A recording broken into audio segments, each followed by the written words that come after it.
paz do Senhor Jesus, meus amados irmãos e amigos, muito bem-vindos ao Foco na Lição. Eu sou o pastor Luiz Prates e este vídeo é sobre a lição número 6 da nossa revista Betel Dominical, Evidências Internas da Autenticidade da Bíblia. Esta revista é comentada pelo pastor Joabes Rodrigues do Rosário, que é o presidente da Assembleia de Deus Ministério de Madureira, Campo de Araguaçu, no Tocantins. Lembrando, meus amigos, que o PDF com o plano de sugestão para esta aula ficará disponível aqui embaixo, logo na descrição deste vídeo. Muito obrigado por se inscrever em nosso canal, comentar, compartilhar, dar o seu joinha. Só não esqueça de acionar o sininho para que o próprio YouTube lhe mande uma notificação sempre que um novo vídeo for postado, ok?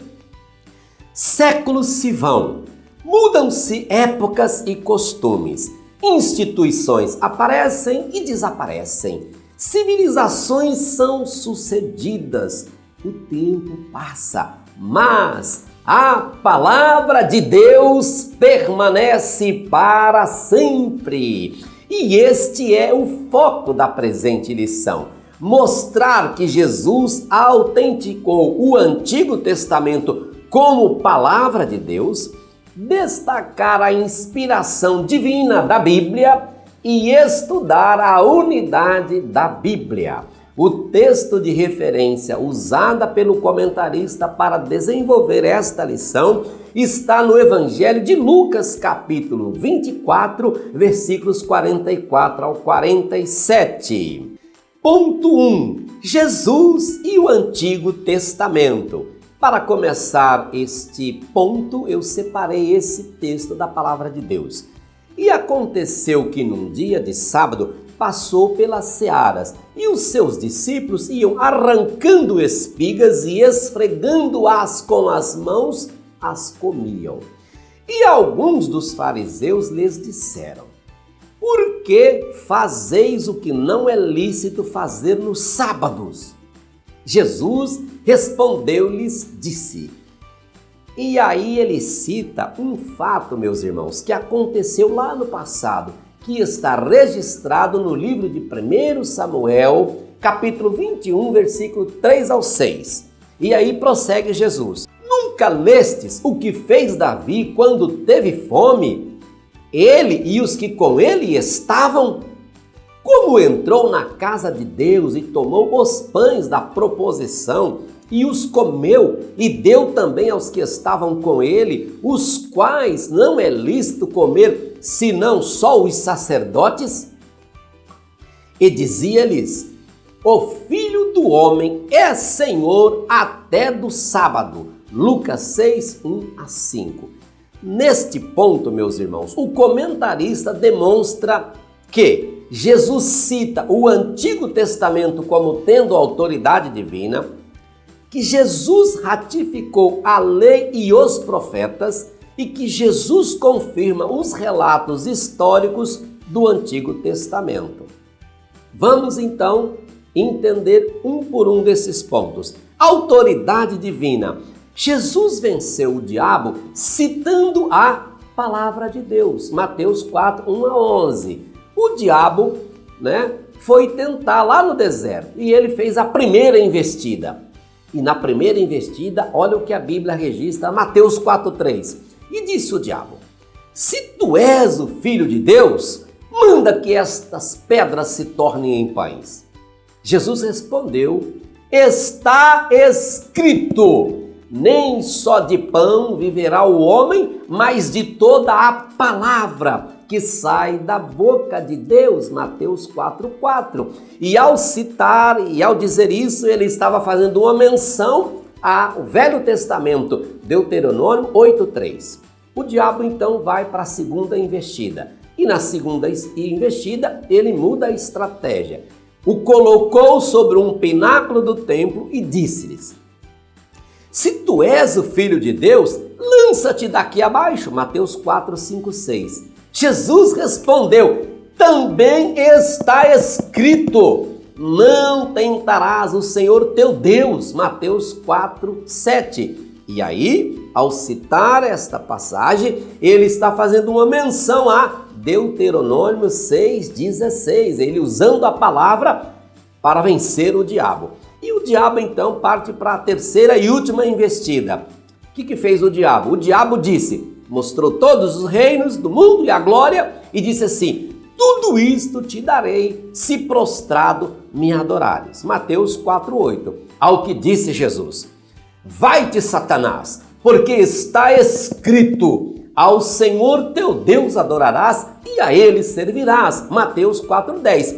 E isto aí é uma menção a Deuteronômio 6:13. Meus queridos alunos e professores, se por acaso alguém na igreja, se você é professor, um aluno te abordar, ou se você é um aluno, alguém abordar e perguntar a você por que a sequência da tentação, que o diabo tentou Jesus lá no deserto, registrada em Mateus, está diferente da sequência registrada em Lucas, eu pesquisei bastante isso e eu trouxe aqui como resposta uma dica para você responder.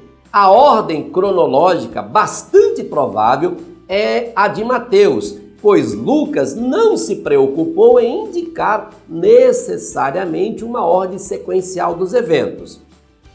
Marcos, por exemplo, passa batido sobre esse ponto. Ele se limita a fazer apenas o seguinte registro: e logo o Espírito o impeliu para o deserto, e ali esteve no deserto 40 dias, tentado por Satanás, e vivia entre as feras, e os anjos o serviam. Marcos 1, 12, 13.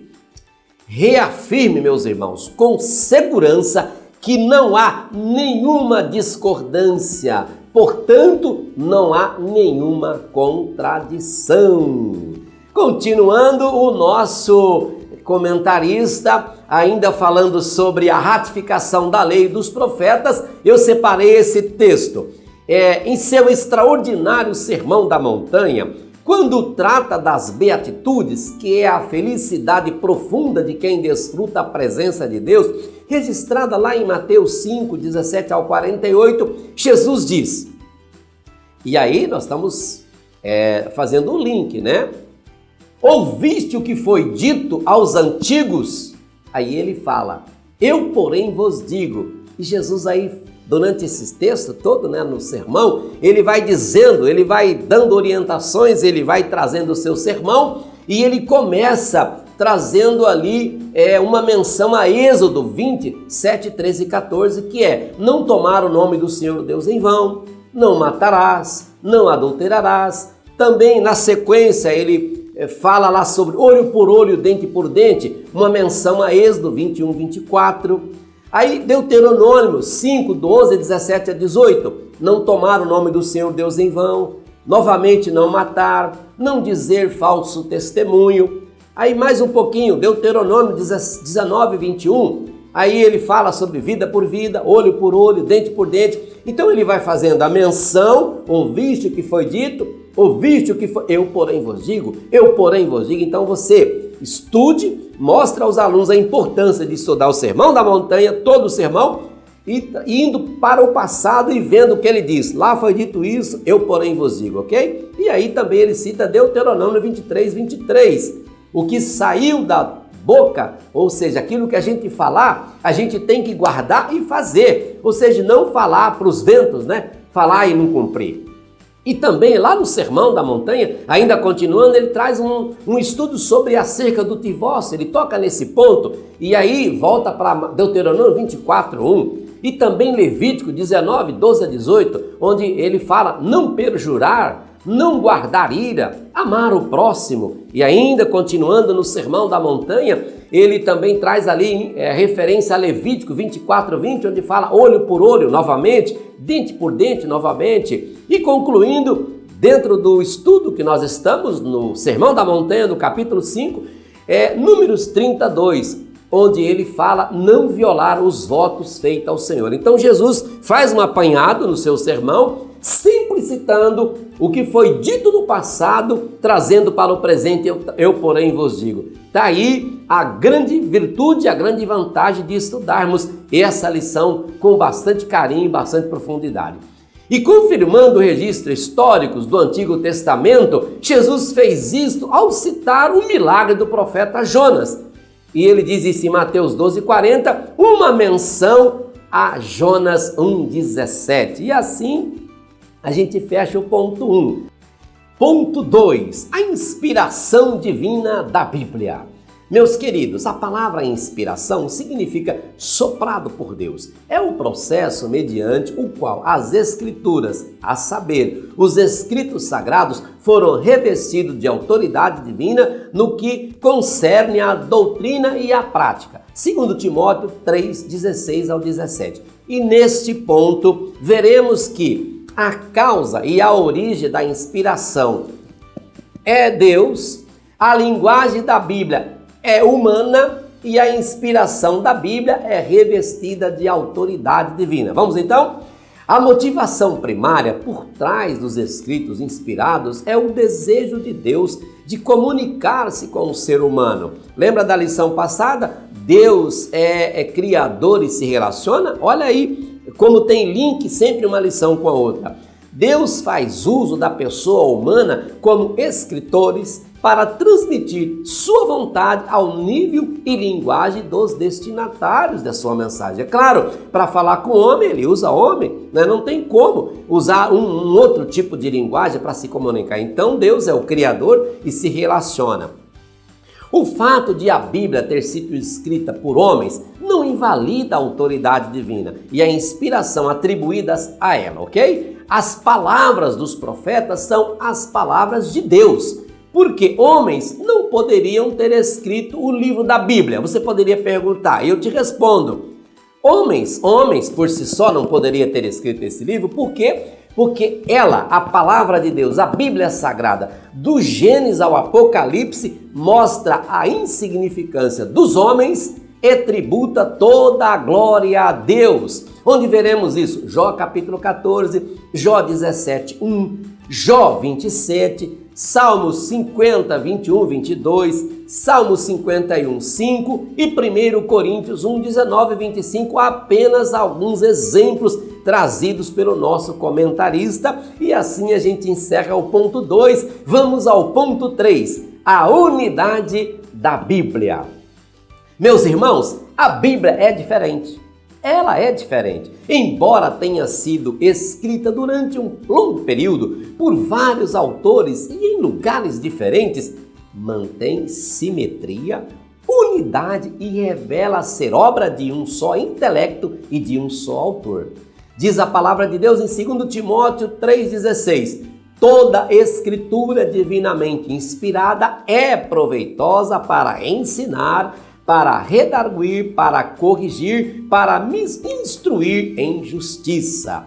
E neste ponto nós vamos ver também 3 coisas: espaço-tempo, diversos autores e lugares e culturas diferentes. Vamos então abordar um por um. A Bíblia foi escrita por cerca de 40 homens ao longo de 1.600 anos. E mesmo assim, essa unidade tão incrível é bem uniforme no que diz respeito ao seu tema central. Qual é o tema central? Isso tem que ficar claro para os alunos. Nós temos que trabalhar esse ponto. Tudo que nós falamos aqui é para chegar nesse ponto. O tema central da Bíblia, do Gênesis ao Apocalipse, é Jesus Cristo.